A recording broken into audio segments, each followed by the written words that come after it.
দুলৰী কৃষ্ণ আগবাঢ়িছো বা কৃষ্ণ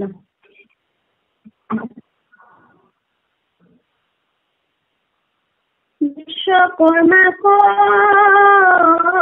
আদেশ কৰিলা হাজিও মূৰ্ত নগৰ সমুদ্ৰ মধ্যত অতি আতি মনোহৰ সৰ্বজন ৰুচিৰ কৃষ্ণ কৃষ্ণই দুকুটকে পঢ়কাই হ'ব কৃষ্ণ বিশ্বকৰ্মাক আদেশ কৰিলা হাজিও মূৰ নগৰ সমুদ্ৰ মধ্যত আতি মনোহৰ সৰ্বজন ৰুচিকৰ কৃষ্ণ আৰু একো পঢ়ি দিয়ক এই 12লৈকে পঢ়ি দিয়ক কৃষ্ণ কৃষ্ণ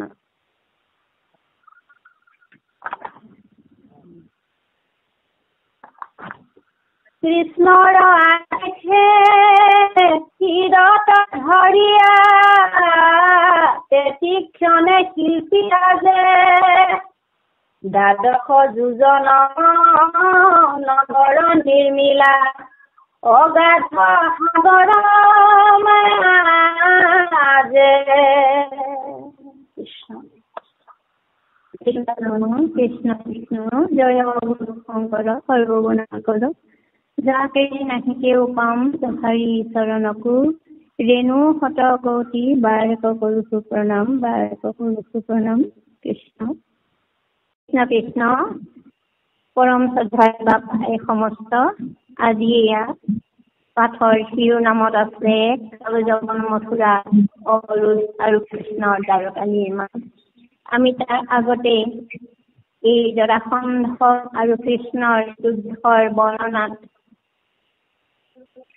পাইখা হৈছে তাৰে কিছু কথা সেই যুদ্ধলৈ প্ৰবিষ্ট হোৱাৰ সময়ৰ পৰা আৰম্ভ কৰি সেই শেষতে সেই পদ ভাগত সেই শিৰোনামৰ পদ ভাগত আমি কিছু কথা অকণমান আমাৰ দৃষ্টিৰে চাব বিচাৰিছো যে যুদ্ধ ক্ষেত্ৰত শত্ৰুপক্ষৰ সেনাই যেতিয়া চাৰিওফালৰ পৰা আগুৰি ধৰিছেহি তেতিয়া সেই ৰামকৃষ্ণৰ মাতৃ হৃদয় দয়কী আৰু ৰোহিণী দুয়োগৰাকী এনেদৰে বিলাপ কৰি কান্দি উঠিছে তেওঁলোকৰ হৃদয় কঁপি উঠিছে যে আজি জন্মতে ৰক্ষা যাইবি কৃষ্ণ বা পৰম পুৰুষে তোক কৰণ ৰক্ষা আখণ্ড দুইগতি পুত্ৰ যিনি শত্ৰুগণ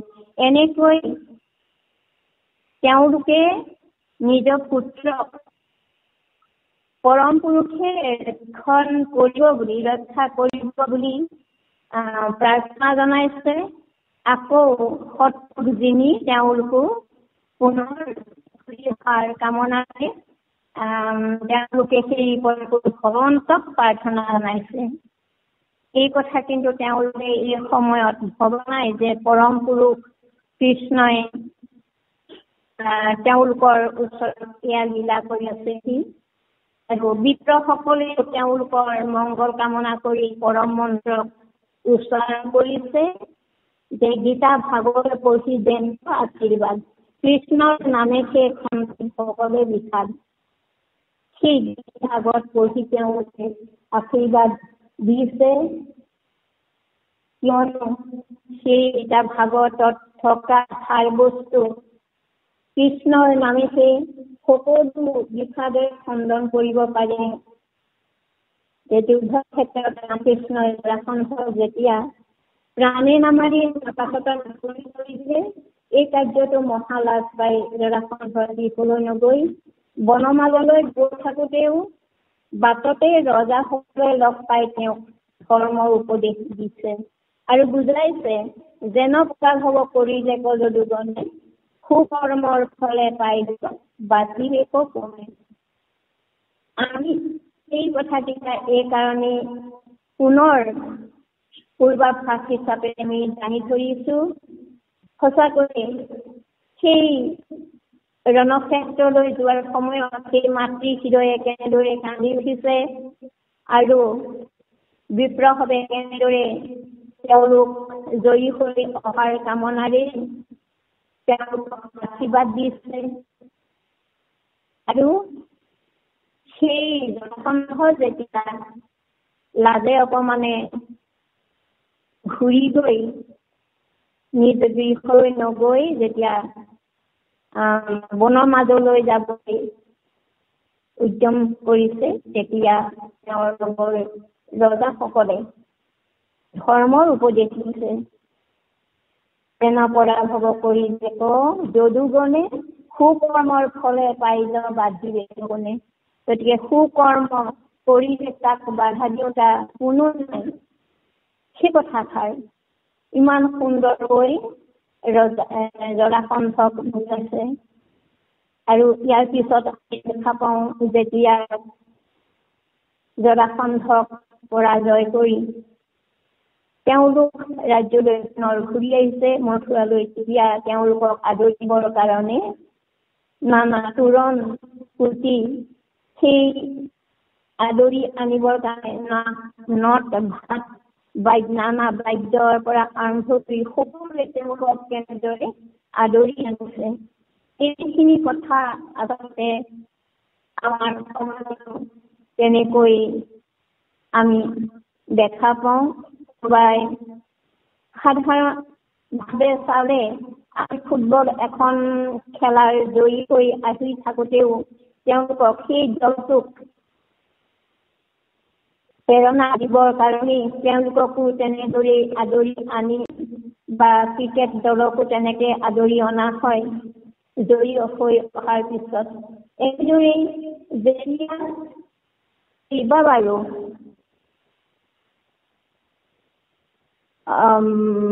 তেওঁ জৰাসন্ধই যেতিয়া শুক্ৰবাৰলৈকে সেই তেনেদৰেই সেনাসকলক প্ৰস্তুত কৰি বাৰে বাৰে কৰিও আকৌ বাৰে বাৰে সেই সেনাসকলক লৈ গৈ যুদ্ধ ক্ষেত্ৰত উপস্থিত হৈছেগৈ। তেনেকৈয়ে যুদ্ধ কৰি থাকোঁতে পুনৰ যুদ্ধ কৰিবলৈ যোৱাৰ সময়তে যি কাৰ্য সংঘটিত হৈছে যে পৰীক্ষিতক এতিয়া পোকে কৈছে যে গাৰ্গী নামৰ এজন মহাচন্দ্ৰ লক্ষণৰ খান্দ বুলি যেতিয়া কোৱা হ'ল তেতিয়া তেওঁ ক্ৰোধত ককৰা হৈ গৈছে আৰু সেই ইংৰেজ ৰজা পুত্ৰক আছিল তেওঁ এতিয়া পুত্ৰ কামনাৰে সেই খান্দৰ ঋষিৰ কথা ক'লে। তেতিয়া সেই খান্দৰ ঋষিয়ে সন্মতি প্ৰকাশ কৰি পুত্ৰ জন্মাবৰ কাৰণে জন্ম দিছিল। কিন্তু তেওঁ এটি সুন্দৰ মধুৰ ভাৱেৰে কথা নাছিল। তেওঁ সেই জৱহৰলাল ভাগ্যাৰ লগত মিলিত হৈ এটি পুত্ৰ জন্ম দিছিল আৰু সেই পুত্ৰটিয়ে হৈছিল কালযবন। আৰু সেই কালযবনেই মথুৰাবাসীক ধ্বংস কৰিবলৈ আহিলত কৃষ্ণই বলৰামৰ লগত সেই আলোচনা বহিছে। আৰু আজিৰ বিষয়বস্তু এয়া যে বলভদ্ৰ সমেত এতিয়া কৃষ্ণই আলোচনা কৰিছে। আলোচনাত তেওঁ কৈছে যে যাদৱ বংশৰ কাৰণে এয়া এক সংকটৰ সময়, কিয়নো কালযবন আৰু জৰাসন্ধ দুয়োজনেই তেওঁলোকৰ কাৰণে শত্ৰু আৰু তেওঁলোকে 3 কোটি মৃগক লৈ এই মথুৰা আগুৰি ধৰিছেহি আৰু 17 বাৰ অক্ষৌহিণী সেনা সহিতে তেওঁলোকে এই যুদ্ধত প্ৰবিষ্ট হৈছে। সেয়েহে তেওঁলোকে সেই মথুৰাবাসীক ৰক্ষণাবেক্ষণৰ কাৰণে নিৰাপত্তাৰ কাৰণে কৃষ্ণই চিন্তা কৰিলে যে অতি সংগোপনে তেওঁ বিশ্বকৰ্মাক ক'লে যে অগাধ সমুদ্ৰৰ তলত সমুদ্ৰত এখন নগৰ নিৰ্মাণ কৰিবৰ কাৰণে, যিখন নগৰৰ কথা সাধাৰণ পুৰুষেও গম নাপায় বা আনেও গম পাব নোৱাৰাকৈয়ে সেই নগৰখন নিৰ্মাণ কৰিবলৈ বিশ্বকৰ্মাক ক'লে। আৰু বিশ্বকৰ্মায়ো কি কৰিলে যে বিশ্বকৰ্মাক আদেশ কৰিলে সাতপুৰ নগৰ সমুদ্ৰ মধ্যত মনোহৰ সৰ্বজনৰুচিকৰ, সকলোৰে ভাল লগাকৈ সেই মনোহৰ ৰূপত নগৰখন নিৰ্মাণ কৰিবলৈ ক'লে। কৃষ্ণৰ আদেশ সিহঁত ধৰিয়া তেখনে শিল্পী ৰাজে 12জন নগৰ নিৰ্মিলা অগাধ সাগৰৰ মাজে। আৰু সেই আদেশ কৃষ্ণৰ আদেশ শিৰত লৈ শিল্পীৰাজ বিশ্বকৰ্মাই কি কৰিলে 12 যোজন জুৰি এখন নগৰ নিৰ্মাণ কৰিলে সেই অগাধ সাগৰৰ মাজত। ইমান সুন্দৰভাৱে ভগৱন্তই সেই ভকতক ৰক্ষণাবেক্ষণৰ কাৰণে এইখিনি কাৰ্য কৰিছে। তেওঁ লীলাৰ দ্বাৰাই এই কাৰ্যখিনি কৰিছে। আমি মাত্ৰ সেই কথাটো আৰু সেই যুদ্ধ ক্ষেত্ৰত এই হৈ অহা আমি এই উল্লেখ কৰি অহা এই কথাটাকৈ যদি আমি চকু দিয়া সঁচাকৈয়ে এই চিত্ৰখন আমি আমাৰ সমাজতো আমি দেখা পাওঁ। তাৰে এটি চিত্ৰিত ৰূপ ইয়াত এই দশমত দিবলৈ যত্ন কৰা হৈছে আমাৰ জ্ঞানৰ কাৰণে। কৃষ্ণ আই আপুনি পাঠ কৰক। কৃষ্ণ কৃষ্ণ। নগৰক জুৰি মহাযত্ন কৰি গড় দিলা ভয়ংকৰ, আচুক মানুহ আনকাৰ বাপে আপিবে তাৰ ওচৰ। কৃষ্ণ কৃষ্ণ কৃষ্ণ। আৰু একো পঢ়ক নাই। কৃষ্ণ কৃষ্ণ। চাৰি খান দিব্য দিলা সদাৰ, দেখিতে এটি বিৰিংগ হতিক কপাত আকাশ লংঘিয়া, জলে হুবনৰ সিংহ। কৃষ্ণ কৃষ্ণ কৃষ্ণ। এই গোটেই নগৰক জুৰি মহাযত্ন কৰি তেওঁ যিখন নগৰ নিৰ্মাণ কৰিবলৈ বিশ্বকৰ্মাক ক'লে, আৰু তাৰ সেই নগৰখনৰ বাহিৰতো ইমান ভয়ংকৰ এক গড় নিৰ্মাণ কৰি দিয়া হ'ল, যি সেই গড় তালৈ নগৰৰ ভিতৰত মানুহ কিয় আন কোনোৱে তাত প্ৰৱেশ কৰিব নোৱাৰাকৈয়ে সেই নগৰখন নিৰ্মাণ কৰিছিল। কৃষ্ণ। তাৰ পিছত হ'ল কি যে নগৰখনৰ চাৰিওফালে 4খন দিব্য সিংহ দুৱাৰ দিলে, আৰু সিংহদ্বাৰৰ দুৱাৰবিলাক কিহেৰে তৈয়াৰী? ফটিক কপাত আকাশ লংঘিয়া জলে হুবনৰ সিংহ। সেই সিংহ দুৱাৰকেইখন কপাত দুৱাৰখন কি হ'ল? ফটিকে নিৰ্মাণ কৰা।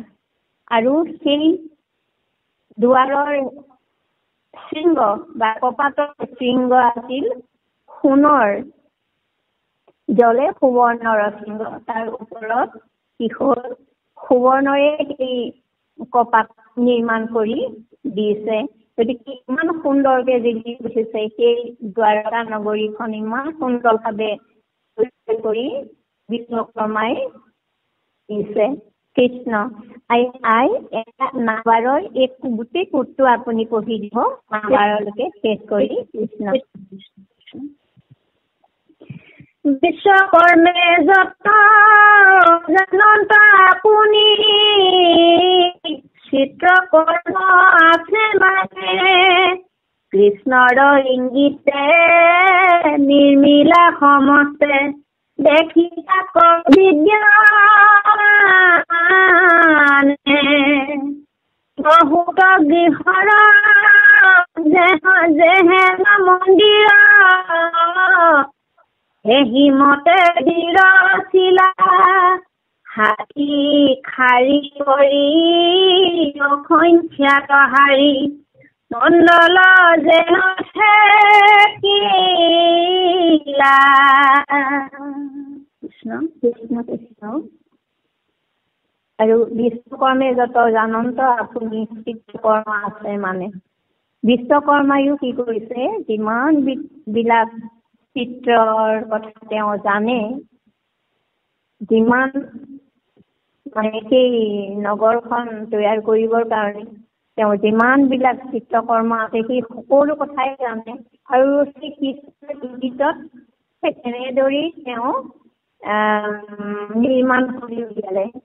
আৰু বহুত সেই নগৰখনত এনেকুৱা কিছুমান গৃহ তৈয়াৰ কৰি দিছে যিবিলাক গৃহ যেন মন্দিৰহে তেনেকৈ তেওঁ সেইভাগেই সেই গৃহবিলাক সাৰি উলিয়াইছে আৰু হাতী খাৰী কৰি অসংখ্যাত হাৰি মণ্ডল যেন ঠেকিলা।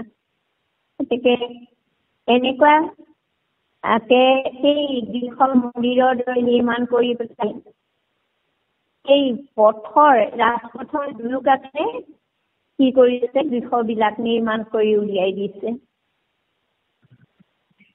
সেই ভকতসৱ থাকিবৰ কাৰণে সাধাৰণতে সেই ইমান সুন্দৰকৈ নগৰখন নিৰ্মাণ কৰি আকৌ সেই মন্দিৰ সদৃশ কৰি সেই ৰাস্তাৰ কাষে কাষে সেই গৃহবিলাক নিৰ্মাণ কৰি দিছে। কৃষ্ণই কৃষ্ণ ৰাজপথ যত ৰচিলা ঘট পাছে পাছে উপপথ কৃষ্ণ আংগিনা চোতাল জ্বলে দুয়ো হাতে দেখি পুৰে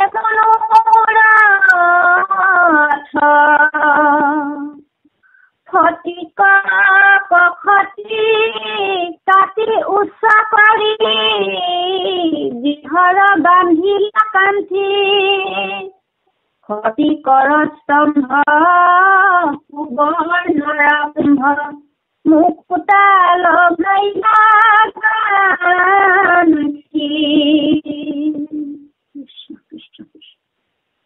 কৃষ্ণ। তাৰপিছত সেই ঠাই কি কৰিছে নগৰখনত ৰাজপথ যিমান বিলাক ৰাজপথ বনালে তাৰ লগে লগে তাৰ দাঁতিয়ে কি কৰিলে উপপথ বনাই দিছে আৰু সেই উপপথ বিলাক সংলগ্ন কৰি এনেদৰে সেই গৃহবিলাকৰ লগত সংলগ্ন কৰি দিছে চোতালৰ জলে দুয়ো হাতে দেখি ফুৰে মনোৰথ ঘৰৰ আগত আহল বহল একোখন চোতাল আগফালেও পিছফালেও আমাৰ সাধাৰণতে গৃহবিলাক নিৰ্মাণ কৰাৰ সময়ত আমি যেনেদৰে আগফালেও এখন চোতাল বিচাৰো পিছফালেও এখন চোতাল বিচাৰো ঠিক তেনেদৰে ইয়াত সেই এটা পৰিৱেশ কৰি দিছে ইমান সুন্দৰকৈ সেই ভাৱবিলাক ইয়াত প্ৰকাশ কৰিছে ইমান সুন্দৰকৈ সেইখিনি কৰি দিছে আৰু দেখি পাই তেওঁলোকৰ যেন সেই মনোৰথ হৈছে তাত থকা সেই ভকত হ'ব তাৰমানে মথুৰাবাসী যি মনৰ কামনা সেই মনৰ কামনা যেন পূৰ্ণ হৈছে প্ৰভু ভগৱন্তৰ লগত থকাৰ কাৰণে এইখিনি সম্ভৱ হৈছে বুলি কিন্তু সকলোৱে ভাবিব পৰা নাই। কিন্তু ইমান সুন্দৰ এখন নগৰ তৈয়াৰ কৰি যাক যেনেকৈয়ে প্ৰয়োজন হয় সেই দিশত তেনেদৰে নিৰ্মাণ কৰি উলিয়াই দিছে। কৃষ্ণ ফটিক কৌশটি কাটি উচ্চ কৰি গৃহৰ বান্ধিলা গান্ধী খৰিকৰ স্তম্ভ সুৱৰ্ণৰ কুম্ভ মুকুতা লগাইলা গান্ধী। গতিকে গৃহৰ সন্মুখ ভাগত পিছ ভাগত আহল বহল চোতালৰ উপৰিও সেই গৃহবিলাকত কি কৰিছে সুৱৰ্ণৰ খৰিকৰ স্তম্ভ সুৱৰ্ণৰ কুম্ভ মুকুতা লগাইলা গান্ধী।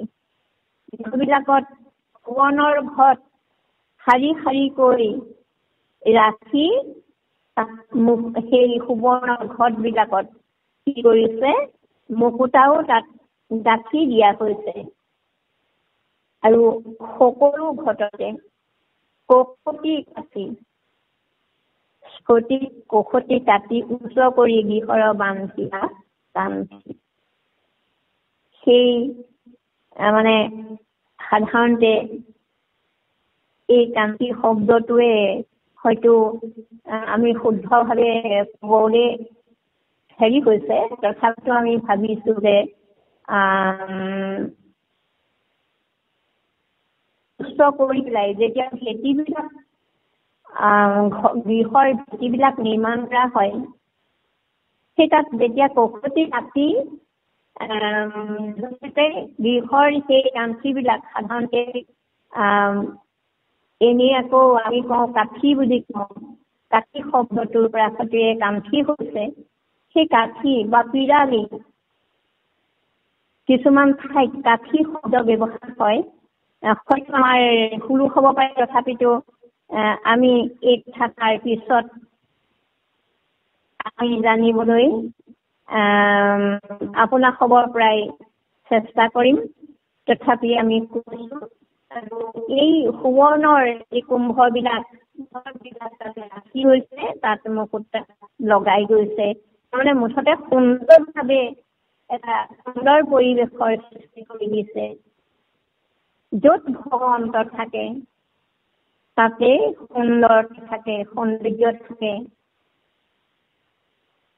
গতিকে ইমান সুন্দৰ সেই ভকতৰ মনোৰথ পূৰ্ণ কামনা কৰি ভগৱন্তৰ ওচৰত যেনেকে ভকত বিচাৰে সেই সমস্তকে যেন এই দ্বাৰকা নগৰখনত তেওঁলোকে পাইছে। কৃষ্ণ হয় কৃষ্ণ। নানা ৰত্নে চাইলা মানিক গাইলা ইন্দ্ৰ নীলে সুৱৰ্ণৰ ঘট দিলা শাৰী শাৰী জ্বলে আতি চমৎকাৰ মৈৰা পাৰাৱত নৃত্য কৰে তাত গৃহৰ ওপৰে পৰি ৰজতৰ সিংহ দিলা দুই শাৰী হাতী আতি ৰম্য কৰি। কৃষ্ণ। এতিয়া সেই নানা ৰত্নৰ দ্বাৰা খচিত হোৱা মানিকবোৰ লগাইছে তাত ইন্দ্ৰনীল যিমান বিলাক সেই মানি মৰকত আছে সেই গৃহবিলাকৰ সুশোভিত কৰিবৰ কাৰণে সেইখিনি লগাই দিছে। সুৱৰ্ণৰ ঘট বিলাক শাৰী শাৰীকৈ ৰাখিছে। তাৰ যি উজ্জ্বল জ্যোতি সেইখিনি অতি চমৎকাৰ বুলি কৈছে। সেই গৃহবিলাকত থকা মণিবিলাকেই মৰকত মণিবিলাকে ইন্দ্ৰনীল মণিবিলাকে কি কৰিছে এটা উজ্জ্বল জ্যোতিৰে সৈতে উজ্জ্বল কৰি সুশোভিত কৰি পেলাইছে। তাত সেই সৌন্দৰ্য দেখি মহিলা পাৰাৱতসকলে তাত কি কৰিছে নৃত্য কৰিছে। নৃত্য কৰিছে ক'ত গৃহৰ ওপৰে শুই। গৃহৰ ওপৰত যেতিয়া মৰা চৰাই চাবি ধৰি নৃত্য কৰে, তেওঁলোকৰো এটা সময় আছে। এই জ্ঞানখিনি আমি পাই গৈছো আৰু এনেদৰে আমি এইখিনি সুন্দৰভাৱে অনুভৱ কৰিব লাগিব, ভাবিব লাগিব আৰু নহ'লে নহয়, কোনো কথাই যিকোনো কাৰ্যই কৰিবলৈ যোৱাৰ আগতে আমি ভগৱন্তক যিদৰে অৰ্পণ কৰি ল'ব লাগে, তেনেদৰে আমি কাৰ্যটো কৰিবলৈ যোৱাৰ আগতেও ভাবুক হ'ব লাগিব, ভাবিব লাগিব। সূৰ্য গণ দিব্য উপবন নিৰ্মিলন্ত কুলে কুল ৰম্য পূৰ্বৰে পুষ্পিত কমলে ভ্ৰমৰে কৰৰুল। তাত অকল মন্দিৰবিলাকেই নিৰ্মাণ কৰি উলিওৱা নাই, তাত কি কৰিলে এটা প্ৰাকৃতিক সৌন্দৰ্য বৃদ্ধিৰ কাৰণেও এক মনোমোহা সৌন্দৰ্য ৰুচিকৰ বুলি কোৱা হৈছে, মনোহৰ বুলি কোৱা হৈছে। সেই তেনেকৈ তাত তৰুগণ লগতে দিব্য উপবনো নিৰ্মাণ কৰি উলিয়াইছে। আৰু সেই সৰোবৰ বিলাকত পুষ্পিত কমলে ভ্ৰমৰে কৰৰুল। সৰোবৰ বিলাকত সুন্দৰকৈ পদুম ফুল ফুলি আছে আৰু সেই পদুম ফুলত ভ্ৰমৰে গুণগুণ কৰি গুঞ্জৰিত কৰি থাকে গুণগুণ শব্দ। গতিকে এনেকুৱা এটা পৰিৱেশ আমি আমাৰ স্বাস্থ্য দৃষ্টিৰে আমি যদিও দেখা নাই, আমাৰ মানস পটলৈ সেই দৃশ্যৰ কথা, সেই সৃষ্টিত ইয়াত যিটো ৰূপ দিয়া হৈছে, সেই দৃশ্যটোৰ কথা আমি আমাৰ মানস পটলৈ দেখিব লাগিব। আৰু সেই মানসলৈ গৈ অহাৰ লগে লগে আমি যেন আমাৰ ভাৱেৰে আমি সেয়া দেখা পাইছো, এনেকুৱা এটা ভাৱ আমি ল'ব লাগিব। আৰু যিটো ভাৱে আমাক কি কৰিব, আমাৰ হৃদয়ত প্ৰভু ভগৱন্তৰ প্ৰতি সেই শ্ৰদ্ধাৰতি মতি বঢ়াব। আৰু এনেদৰে আমি তেওঁক স্মৰণ কৰিম, যাৰ দ্বাৰা যেনেকৈ আমি কৰিব লাগে আমাৰ গাৰ নোম শিহৰি উঠাৰ দৰে। কেতিয়া হয় সেই অৱস্থা, কেতিয়া আমাৰ হয়, যেতিয়া আমি সম্পূৰ্ণভাৱে প্ৰভু ভগৱন্তৰ সেই মহিমাৰ কথা, তেওঁ দি যোৱা সেই লীলাসমূহ আমি যেতিয়া হৃদয়ংগম কৰোঁ, তেতিয়াহে আমাৰ অন্তৰত সেই ভাৱ জাগৃত হৈ আমাৰ সৰ্বশৰীৰ সেই ৰোমাঞ্চিত হৈ উঠিব। আৰু ৰোমাঞ্চিত হ'লেই আমি জানিব পাৰিম যে হয় আমাৰ এটা ক্ৰিয়াত্মক ৰূপ হৈছে। যদি সেই ক্ৰিয়াত্মক ৰূপটো নহয়, তেতিয়া আমাৰ এইখিনি মানে সেই ভাটৌৱে পাত আওৰোৱা নিচিনাই হয়। গতিকে আমি যিকোনো কাৰ্য কৰোঁতে সেই ভাৱটোলৈ সোমাই পৰিব লাগিব। কৃষ্ণ আই।